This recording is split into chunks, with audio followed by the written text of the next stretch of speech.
Welcome to Coach2Scale, how modern leaders build coaching cultures. I'm your host, Matt Bonelli.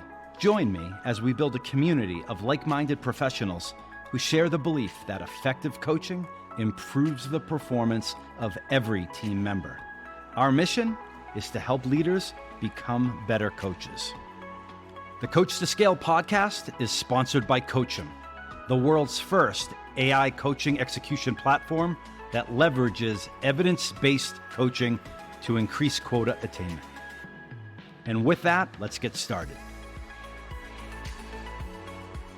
was talking to today's guest about the power and importance of personalization in all areas of sales, coaching, and leadership. And it reminded me of a quote from a guy named Dan Jacques about personalization. And he said, personalization is not about first name, last name stuff. It's about relevant content. And we're going to explore that topic more deeply in this conversation, but a little bit more about today's guest. He's built and led teams at some really great companies, Brandwatch, Profitero, Zuvu, and currently he's Chief Revenue Officer at TeikaMetrics. Ben Ray, welcome to Coach2Scale. So glad to be here. Thanks, Matt. And I think I got the pronunciation on those right, hopefully after some coaching. But awesome to have you here. So, Ben, let me jump right in. We hear a lot of myths day to day, call them excuses. You can call them myths, whatever you want. What's a common myth in this profession, the sales profession, you believe's misguided or maybe even complete BS? It's a good question. I would say, a common myth is that there's only one style or one personality type of salesperson that is successful. And so I think there's a lot of different personality types. I know the Challenger Sale has a very popular book that talks about, well, this is the right way. They did all these studies that show this is the person that is most successful. And I think there's some attributes of the Challenger Sale. I frankly tell all my sales reps to read it. It's a book I highly recommend. I really appreciate it. And I think that is more a way to approach prospect or customer's problems than it is a personality type. And so I actually think multiple types of people can be successful in sales. How they're wired might be different, but that is not a factor that would deter you from being successful. So I've always tried to lead teams with a great diversity of personality types and backgrounds. And I think that's always led to success. Well, and we're going to explore how you work with teams differently in a few minutes. But also, we had Brent Adamson. I had Brent Adamson on this podcast a couple of months ago.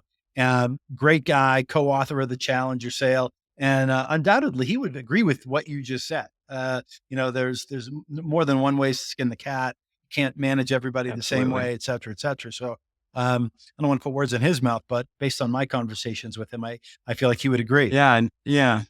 I don't think he would disagree. I think there's been a lot of maybe a misreading of the book or a misunderstanding of it, saying like, well, look, the journeyman, if you remember from back in the day, that was the archetype for the successful salesperson. And just don't think it's true. Yeah. Yeah. And Marcoux, who's the CEO of DISC, would certainly agree with that. And, I've done multiple workshops with Marcoux, and both he and I are two very different personality types, as I sense that you and I would be. But yet it doesn't preclude anybody from achieving success or failure in this business. So it's actually one of the things that I really love about sales, because I feel like it's it's like a secret career, right? Almost. Cause like, if you don't know about it, you think like, wow, there's all these people who are really successful, making, for a lot of people, life-changing money, changing the way they grew up, changing the opportunities they have. And yet you don't have to have a particular degree. You don't have to have a particular background. You'll take anybody. It's very, it's a meritocracy. And so I just think it's this wonderful place, wonderful career opportunity and path that if you want to put in the work and you can figure out how to be successful in it, the sky's the limit. There's very, very few professions out there like that. It's just something I really love about it. Yeah, you don't have, I mean, if you don't have to be, 6'8" and be able to jump high, you don't have to be able to hit a ball going, 95 miles an hour. Um, Thank God. yeah, thank God, right? Yeah, that would think keep you and me away from that. But you're right, you can make life-changing money with focus and hard work in a certain couple of areas. I think that's great to bring Absolutely. up. And you brought up something here. It leads me to my next question. Because when you and I met, literally the first training that I did with Brandwatch in the UK was Right. that was the last live training that I did before COVID. So I took the Wow. plane from London Brighton to Yeah. Orlando to a Sandler conference, and 25% of the people didn't show up, and it was like March 10th. And then Yeah. March 17th, right, St. Patrick's Day of 2020 is when kinda, I would say, it really started. Like, it's when COVID really started. So so we've known each other since then. How's the post-pandemic world, uh, changed the business in your eyes? Yeah, it's really interesting. I think there's been a couple of changes, and I think a whole host of changes around what do events mean, what do in-person client meetings look like. I think, uh, we've actually tried strategically, the last company and the company I'm at now, to get in person with our clients. And the funny thing that we get as an answer is like, well, we're not all in one place, and we're only in person once a month. So, and we don't want to meet with a vendor when we're in person that one time a month. So, like, no, thank you. And so, Mm, I think that's really different. That it's not just about in-office work, but even our customers are maybe a little less interested in getting in person, except for a conference. Those have come back, I think, almost to full capacity what they were pre-pandemic. But I think the other big changes, and this is something I'm still wrestling with, and I frankly don't have an answer to it, is what does it mean for in-office work? And what is the value of in-office work? And I think lots of companies have responded in different ways, requiring, the back to office, the return to office, different days a week, 5 days, 3 days, 2 days. And, sometimes I feel like if a company has a bad quarter, the CEO, the CRO, they don't have a lot of levers to pull always. And at least for immediate success, right? There are plenty of levers to pull to change the shape of a business, absolutely. But immediate success, there's not a lot of levers to pull. And I think sometimes, maybe out of desperation, a CEO or a CRO will pull the return to office lever. Like, hey, didn't work last quarter. I don't quite know why. I'm still trying to figure it out. But you know what? It used to work when everyone was in office. So they're going to pull it fast. They're going to pull it hard, get everyone back in. And I don't think that's the solution. But I also don't feel like 100% remote work is the solution either. So I don't have it figured out. I've got some ideas, but I definitely feel like that's going to be a conversation that we're going to have probably for the next 5 or 10 years, to be honest with so I think Elon Musk is somebody who's, I think, more famously said, "Get the hell in the office." you. Um, Right. eh, but what you're saying is that's not a long-term fix. And I guess let me ask you, why? Why do you what's one reason why you think that? Yeah, great question. So I think there's a couple reasons. So I think one is there is a fair amount of work, and so I'll say this. So I think that there should be different concepts or different balance of remote in-person work for different positions. And so there's some positions, and again, we're talking in like the software world in this case. We're not talking about Yeah. manufacturing, right? So in the software world, I think there's different types of work that is better to be done remote versus in an office. And so I remember even when I was at BDR years and years ago, this is like before you could just like call up Zoom info and get data or whatever it was. There was a much more tedious way to get emails. And I remember the head of sales at the time was like, Ben, like just go to a coffee shop for the whole day and grind it out and like basically get all your contact data and then come back in the office and make your calls the rest of the week. What he was saying to me is he was saying like, I don't want you in the office and distracted. Like get your head focused, do this task, and then come back and run your outbound. And so I think there has been for a long time the recognition that there are certain parts of a salesperson's life or a marketer or a software engineer where it is heads down work. You put on headphones, you get the work done. There are even studies before about this whole you know, is an open office more effective, more efficient? Tech companies do the whole open office thing. And then all these studies come out saying, oh, just kidding. You're actually like less productive. You need to close the door. And so there is a sense of like, if you're a sales rep and you happen to have like 5 calls that day and you're on customer calls, you know, are you actually going to be more efficient and effective, not commuting into the office, staying at home, not having to find a new conference room every call, walking in between, getting distracted? You get in the office, you have your coffee, you take a walk for lunch, you take another walk for a coffee break, you have the conversations at the water cooler, you gossip, and then, oh, I was productive 4 hours a day. And we'd make fun of So state workers. yeah, absolutely. Absolutely. Right. They're the same And so thing. you have exactly. Yeah. And so I think that there's always been an inefficiency in in-office work. We've just never had an alternative.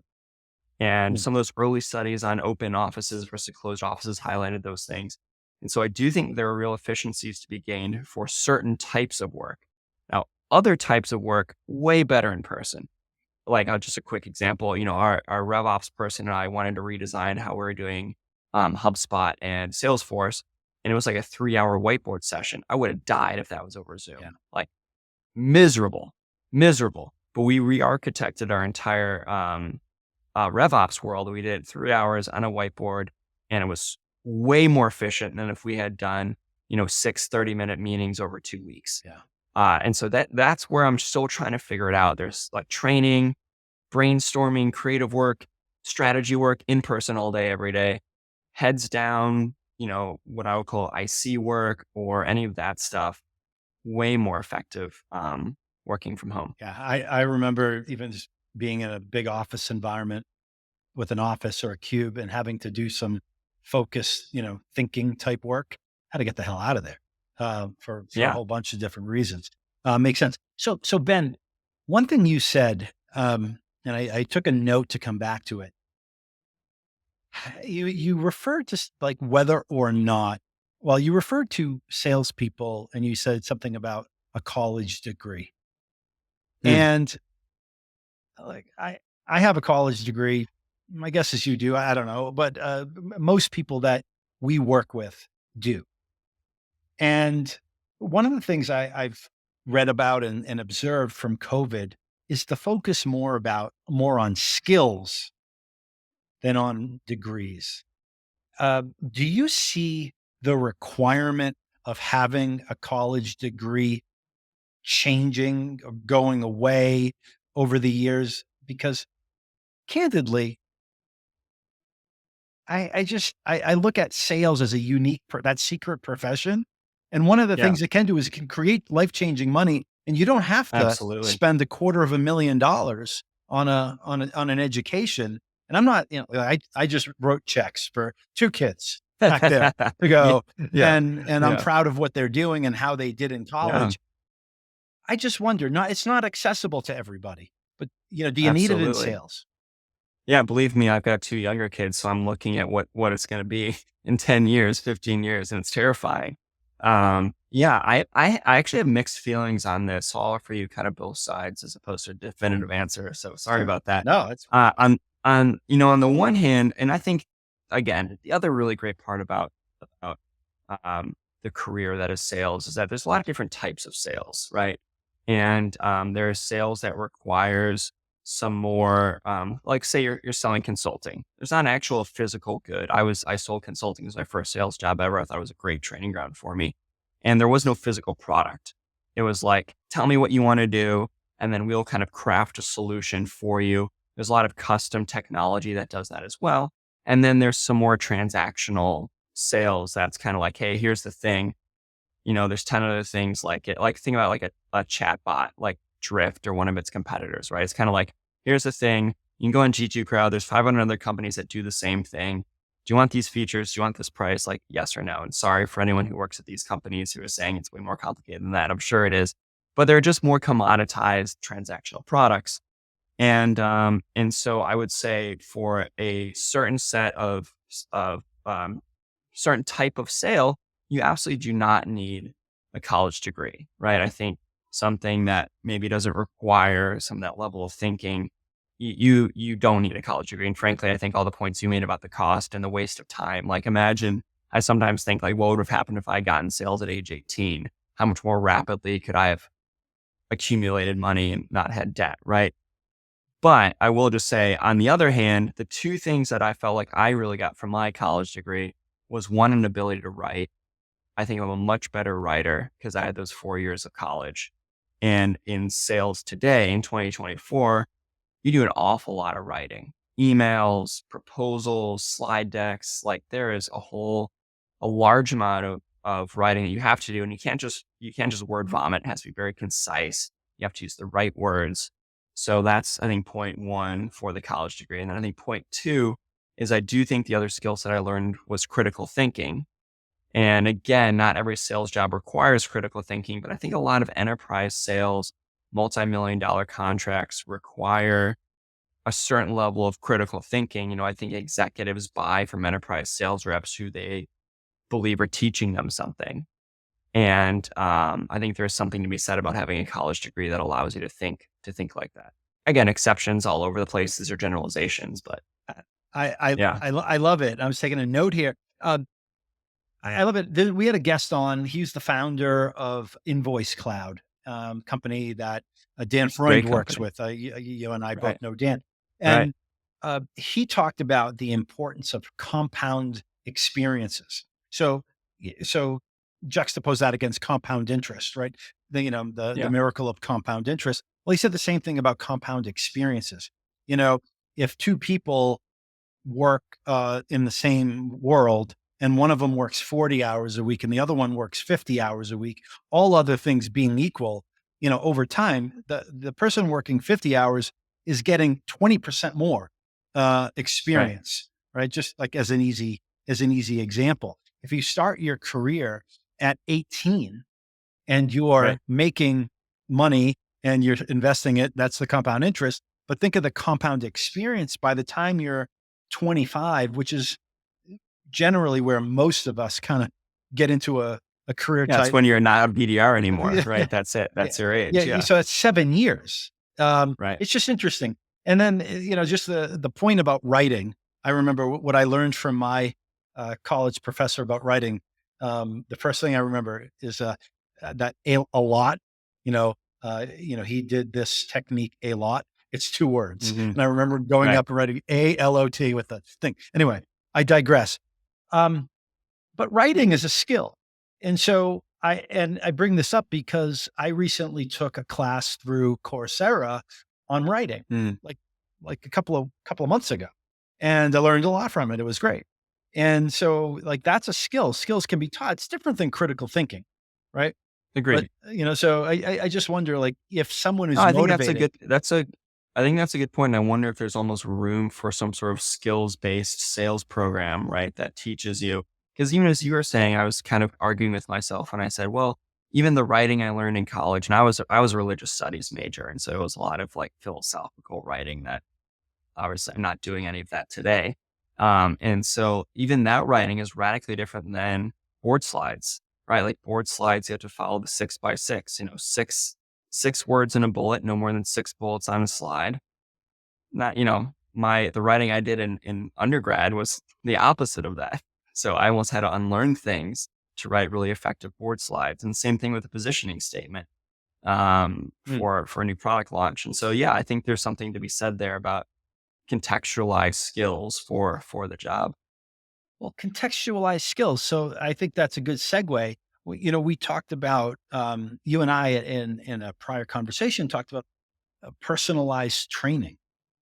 Um, can you talk a little bit about that? Your thoughts on what you're doing at TeikaMetrics when it comes to personalized training? Because I think what we're talking about Yeah. kind of could fit into that framework. Yeah, absolutely. Yeah, no, thank you. So I'm a big, big believer in, well, first of all, I want all training to be effective. And I think, this is something when you and I first started working together, you said, okay, well, I'm going to come in and do this training. Like, what's the plan for after I leave, right? Is there Is there some sort of longitudinal reinforcement that's going to be happening? And how can I be involved in that? And so that's to me, and I think about this, every company I've worked for the last couple of years, I've put in a biannual kickoff.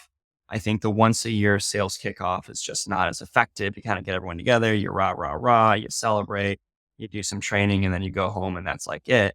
And it's basically like, in some ways, a waste of money because no one's retaining the information. So I do it twice a year and I have some follow ups.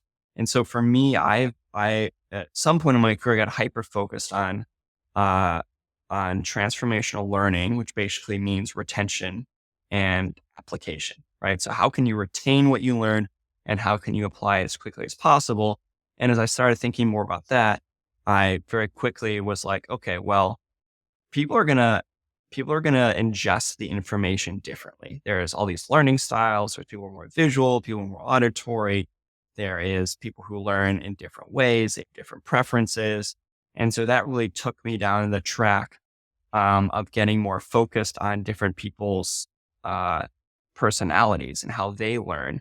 And so something that I've done now at the past three companies for three companies, yeah, is something called the Real Colors, which is very, very similar to DISC, for those of you who know DISC. And so I have every person on the team who works under me. So it doesn't matter if I'm managing sales, services, marketing, doesn't matter if you're in the org that reports into me, you take a Real Colors test and it helps to highlight what it's like DISC again, it helps to highlight what your personality is like. And so for me, I think about how do you process information? How do you express information?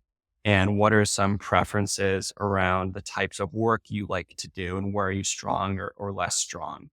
And then once you have that baseline understanding, you can really contextualize whatever you're learning for different types of people. And what's a big takeaway from doing that for a couple of different companies now? So you have a track record, you have some experience and Yeah. observations. If you had to pick one thing out that sticks out, what would it be? Yeah, I would say the thing that really sticks out for me, I'm going to focus on the sales side for now and leave some of the other departments alone. But on the sales side, is I have found that different personality types, if you will, are better at different parts of the sales process. And so this was kind of an aha moment I had early on as a frontline manager, and it was remarkable. And now I've seen it. I started doing this and I think 2015, 2016, somewhere like that. So I've been doing it now for 8 years. And it's true in every company I work at, the people who are D for DISC or green in the Real Colors, they are always really, really good at the proof of concept stage. They're detail oriented. They're very focused on making sure that you're not missing anything. And so they're just really good at that proof of concept. People who are an I or orange in the Real Colors are awesome at the pitch phase. They craft a large narrative, they make it really compelling, and they get people who are really attached to the vision that you're selling. And then they're frankly not so great at other things like the contracting process. I saw that people who are I or orange had more errors on their contracts and got stuck in the deal desk than anybody else because they weren't thinking about the details. They're just thinking about, I won this contract. I got them to say yes. Like, I'm celebrating. They've already spent their commission check in their mind. And the D's who are green are the ones who they never had an error ever on their contract. It's spotless every time because they're just really focused on that. And again, maybe not getting that executive level buy-in because they're not pitching the ultimate vision well enough.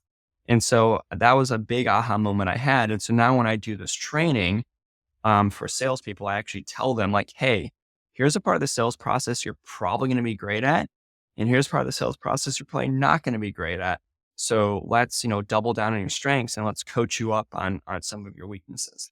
And generally speaking, do people agree with that, or do they fight you on it? Do Yeah. they roll their eyes? Yeah. So no. So yeah, I actually had an individual who was a new hire at TeikaMetrics. He started after our kickoff. So I do these always at the kickoffs. I think they're much better to be done in person and in a group. It's more fun to do it with like 10 of your friends than if you just do it by yourself, right? So he was a new rep who had started since the first kickoff. And so we just did our second kickoff in July. And he was like, Ben, I've done 100 of these personality tests. This is the only one that I think actually like has been relevant to me. And so again, I think it's that immediate application of the personality to their day-to-day job and how they, frankly, as a sales rep, make commission, right? So that instant connection is like, oh yeah, like that does make sense. And, I think probably a difference for that individual was that you actually did something with these tests. And we may have talked about this in the past. A lot of times companies do these assessments and then put them in the proverbial drawer. They don't do anything with them. Yeah. And people are like, why the Yep. hell did I take that? How are you using it? Yeah. How did this benefit me? So I think that's a great point. The word accountability comes up a lot. And when I ask sales leaders of at all levels, what's the most difficult part of your job? One of the answers, the biggest answer I hear the most is holding people accountable. Hmm. And why is that so challenging? Yeah, that's a good question. So there's a couple things here that I think is helpful. So our friends at PTC, I don't know if you had any of the OGs from PTC on Yeah. before, but they have this concept of command and control, where you as a leader can say, "Hey, look, we're doing this thing," and the idea is that everyone does the thing, and whatever that is, maybe that is update Salesforce by this certain date. Maybe that is complete a training, whatever it is. And I think this is really important because you need, if you're going to move fast and you spend all your time reminding people to do things, you can't be very effective and you can't move fast. And so I think the accountability part is just especially as you get larger and larger orgs, you just get frustrated that you're like, why aren't people doing the things I need them to do to just move the business forward like 5 yards, right? We need to go all the way down the field. I can't even get the org to move 5 yards. And so I think on the one hand, accountability is like, look, guys, if we can't keep Salesforce up to date, like what are we even doing here? So a simple thing like that. I think that's one. I think another one, this was something that Sarah Hofstetter, a person I had reported to at Profitero, she's president of the company. She talked a lot about the do to say ratio. And for her and the CEO, Brian, one of the best qualities you can exhibit in the company was if you had a high do to say ratio. And so, something that I've taken on and I've really embraced is like, look, I don't care when you get it done. I know within reason, of course, but like, tell me when you're going to get it done and then do it by that time.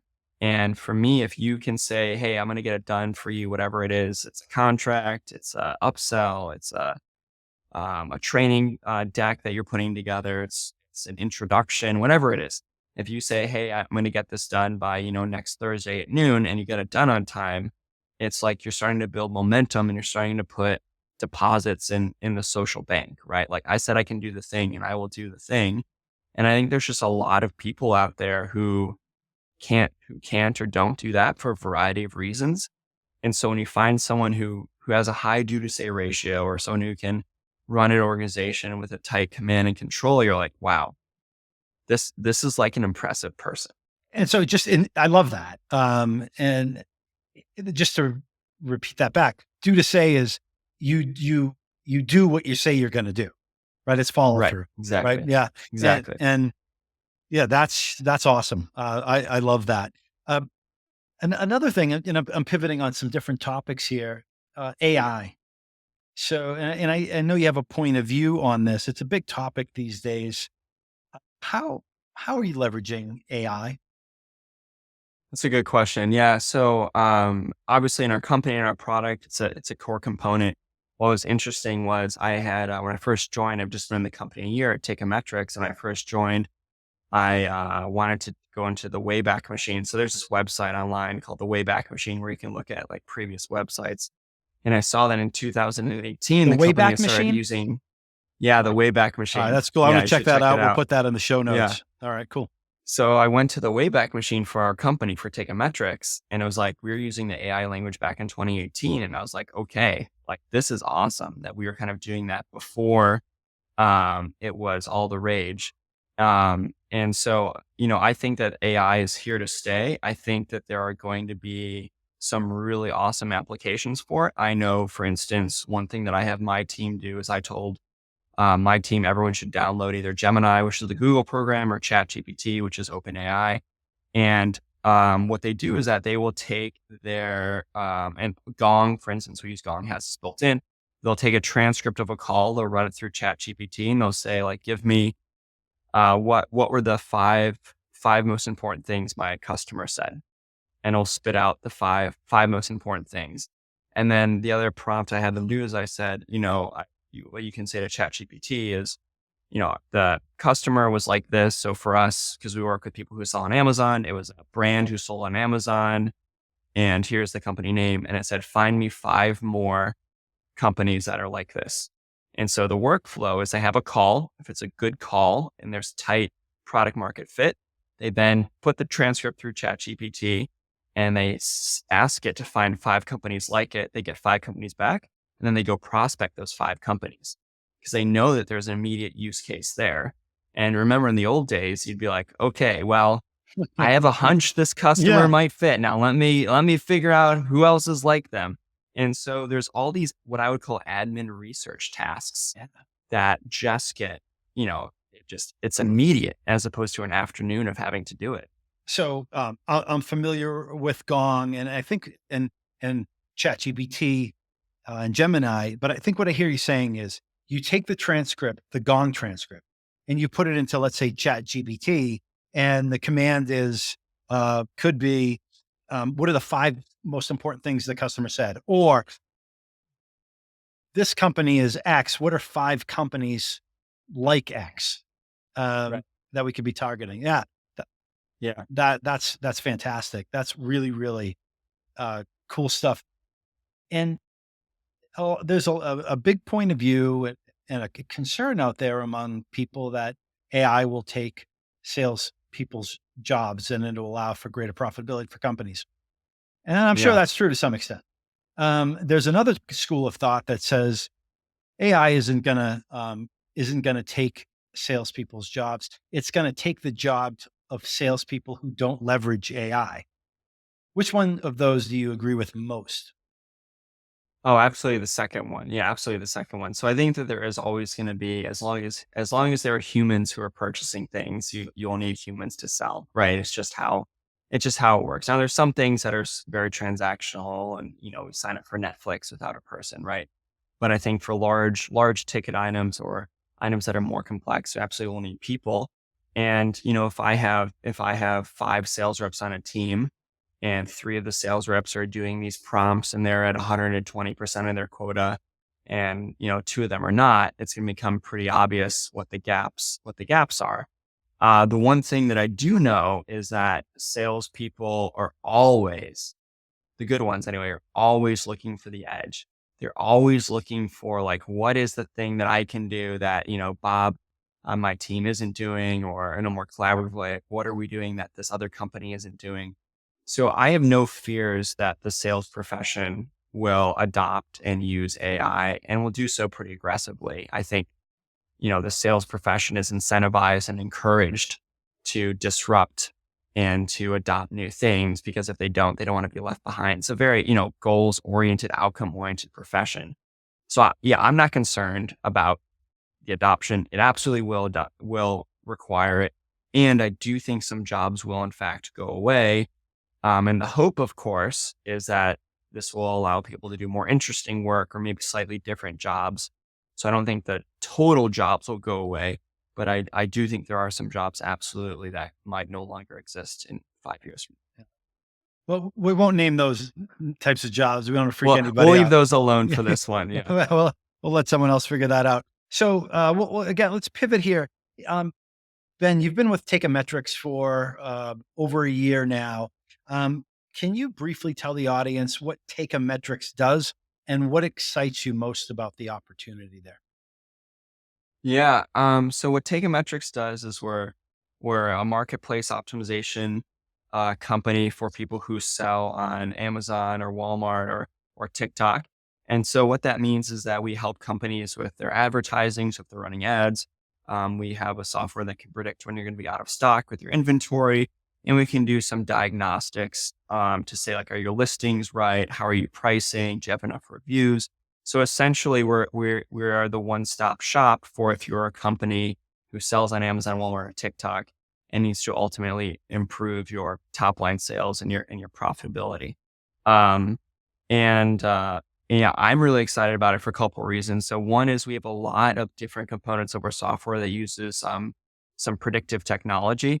And so we can predict a couple things like when you're going to be out of stock or whatever it may be, or your conversion rates. That is really, really exciting. And, I asked our head of AI data science, I was like, why do we have these things and no one else does? And he just, as a data scientist does, he goes, I don't know. I think every company should have this. And I was like, okay, well, we got a better position than that. But like, so yeah, I'm really excited. I think technology is amazing. And I love the space. I mean, Amazon and Walmart, Walmart just had the press release Mhm. and they're growing and Amazon, while it had a miss, is still growing and was the most, uh, successful companies in the world. And so you have these businesses anchored on these two giants, and it's just a really exciting place to be. So you piqued my interest. When you talk about selling on Amazon and Walmart, I get it.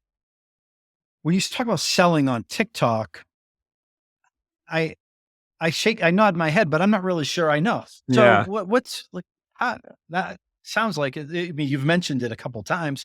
It sounds huge. What's an example of something somebody's selling on TikTok that's akin to Amazon and Walmart that's not influencing? I mean, I get that part. Yeah, it's a great question. And it's actually, if I could plug a podcast, I just was on the other week with the Digital Shelf Institute. We talked about this exact question, but essentially, what it does is kind of two ways. So the first way is kind of more general brand awareness. So, if you are, let's say you're an influencer on TikTok and you found these shoes that you love, these heels, and you want to talk about them, you may say like, "Hey, here's a link to the Amazon." uh SKU, like go purchase it on Amazon, whatever. So like that's one way where it's you're and TikTok and Amazon actually just released a partnership. And so this is something that Amazon is trying to do, is to use TikTok in a partnership to create general brand awareness. Because when you scroll through TikTok, you can see a lot of things, but you might not be in purchase mode. The other thing is that TikTok did create their own uh, e-commerce store called TikTok Shop. And on TikTok Shop, you can actually buy something through TikTok and have it shipped to your house, like all seamless integration. And so TikTok is trying to become a e-commerce store as well as being a social media site. And it's something that Meta, Facebook, and Instagram was never successful at.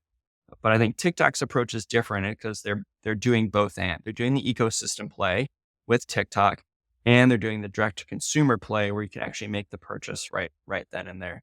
Interesting. I got to check that out, and I'll check out the Digital Shelf Institute, the podcast that you did there. I'll just tell you that my the links that I get sent from TikTok, they might make me laugh, but I think I actually lose brain cells, Absolutely. on TikTok more than gain them. So I got to try to even it off. This Yeah, this was a new product that we rolled out the last couple of months, and as part of it, I said to everyone on the sales team, I said, I need everyone to download TikTok for a week. I need you to experience it so you know what it's like, so that you can better sell it. And a couple people were like, "No problem, I've already got it. I spend it 2 hours a day on this thing. No problem, Ben, I got you." And other people were like, "Oh my god, that was the worst week of my life. Like, I can't believe I had to like watch these videos for 30 minutes every day." And so yeah, I think different strokes for different folks. Absolutely. Uh, Ben, Coach2Scale podcast, we talk about coaching. Can you tell us about someone in your life whose coaching has had an impact on your career? Yeah, absolutely. I think someone who's easy to mention, who you already mentioned, was Dan Freund, who I worked with at Brandwatch, and just a couple reasons it was so great. So one is he gave me just an incredible career opportunity. I was a second line manager, and he needed someone in kind of a chief of staff slash ops slash global sales leader role. It was kind of a hodgepodge of all those things. That's where you and I met, Matt. And it was basically like I was like a junior CRO for a year. And, he let me in on all the conversations he was having, all the thoughts he had. I helped him with the board slides. And, a lot of first time CROs are thrown into it without any Like they're like, I've never done this before. I don't even know what I'm doing. I've never made a board slide in my life. And I had a year of like tutelage and learning under Dan, and he was just so transparent.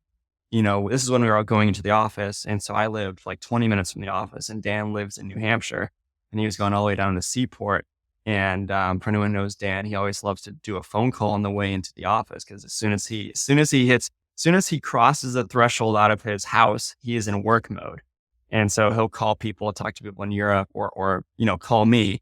And so I just remember countless mornings when I'm like, packing my lunch and leaving my house. I'm already talking to Dan as he's already on the way.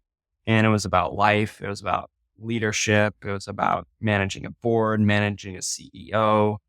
Yeah. And there's a couple of lessons. I almost have like certain Dan phrases in my mind That's great. that I still repeat or think about. That's great. I'm laughing when you talk about the phone call because I worked for him for 10 years and I'm going to make sure he listens to this because you said something nice about him. So I'm going to share it, but I'm going to Go. divulge some secret information for anyone who works for him now.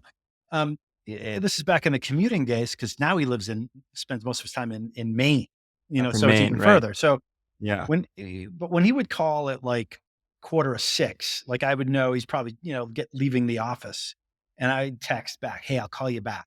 And I would look and I would wait like 45 minutes and then call him back. So, he's about 10-ish, 15 minutes from home.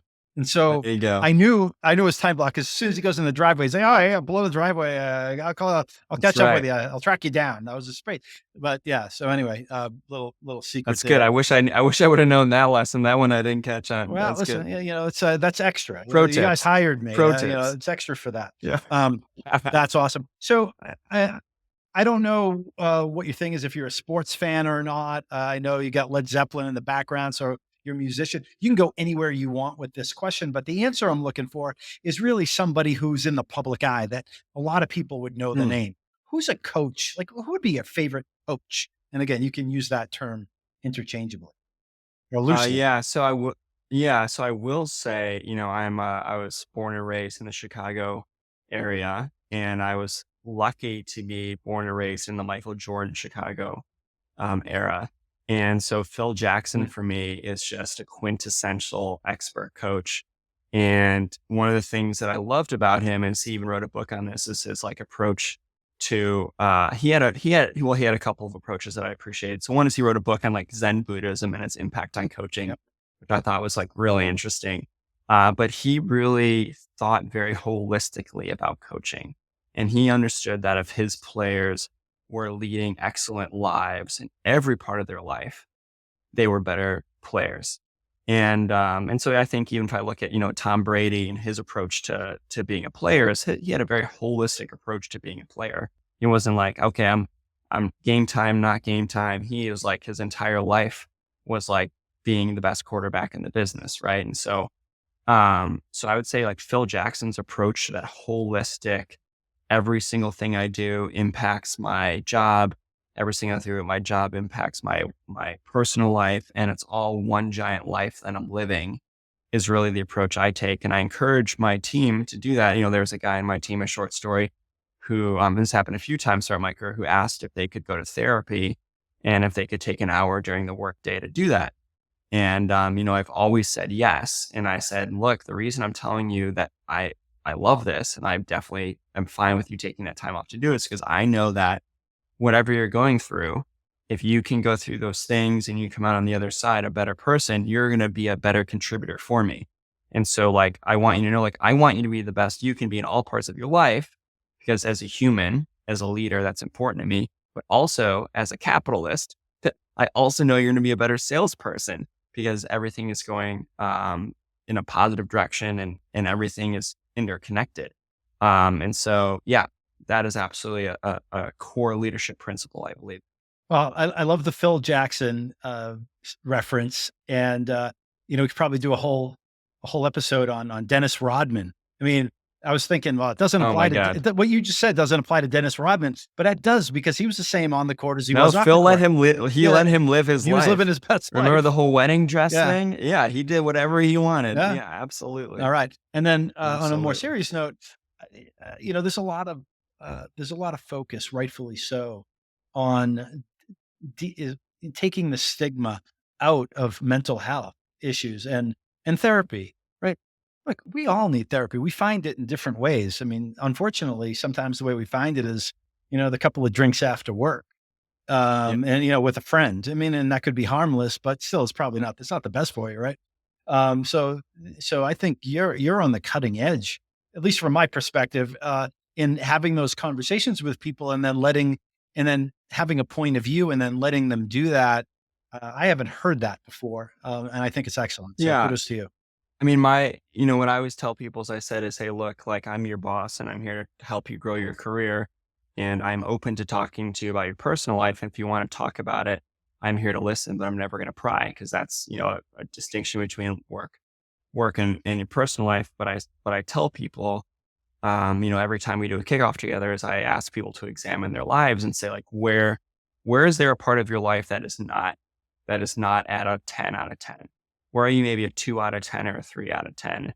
And I'd say to them, like, this is an opportunity here and now that if you want to take some notes and change that part of your life, like, this is your opportunity to do that. And I've seen some amazing stories. I've seen some people go on weight loss journeys. I've seen some people get out of personal debt. People end up like breaking up with someone, choosing to get married to someone. And so I think and kickoffs for me are a great moment because kickoff is like, you're in the zone, you kind of shut off the outside world. And so I always take some time during kickoff to lead people through an opportunity to say, okay, you've got like a couple hours here. No one's bothering you. You don't have to take prospect calls. I'm not asking you to dial. Like, people know where you are, and your wife, your spouse knows where you are. Like, everything's good. Where are you in your life, and what can you do to maybe do something different? And again, this is like the Phil Jackson influence. Is like, if we want people to be top performers, and I want to run a world-class go-to-market team with a high impact, high performing culture, then I need them to be performing in all parts of their life. So it's just that interconnected philosophy that I really believe in. Yeah, like if someone's a 2 out of 10 somewhere in important areas of their life, they're not going to show up their best at work. No, No, absolutely. no And way. that's going to distract them from performing. Totally. Yeah. So I think that's a really good place to leave it, Ben. I really enjoyed this conversation. We covered a lot of ground. We Yeah, I talked feel like we about. talked about everything under the sun today, Matt. It was We awesome. really did. So, yeah, whether it was, avoiding distractions by going to the coffee shop, the secret career of sales, or showing up as your best self by examining all different aspects of your life and the importance that leaders play in helping their people do that. Great stuff all around. So, Ben, thanks for joining. Thanks for having me, Matt. Really appreciate it. All right. For everybody out there watching and listening, thanks for doing that. If you like what we're doing, let us know. Hit the like button. Let us know what you like. Most importantly, let us know what you'd like to see and hear more of. We want to bring content to you that's interesting and that's actionable. Stuff that you can take away and apply to your role, doing what you're doing today, but just doing it a little better, a little easier. So until next time, coach them if you want to keep them. We hope you've enjoyed this episode of Coach2Scale, How Modern Leaders Build Coaching Cultures. For show notes and other episodes, visit us at coachem.io. That's COACHEM.io. And follow us on Twitter at CoachemNow. See you all next week. Thanks for joining. And remember, coach them if you want to keep them.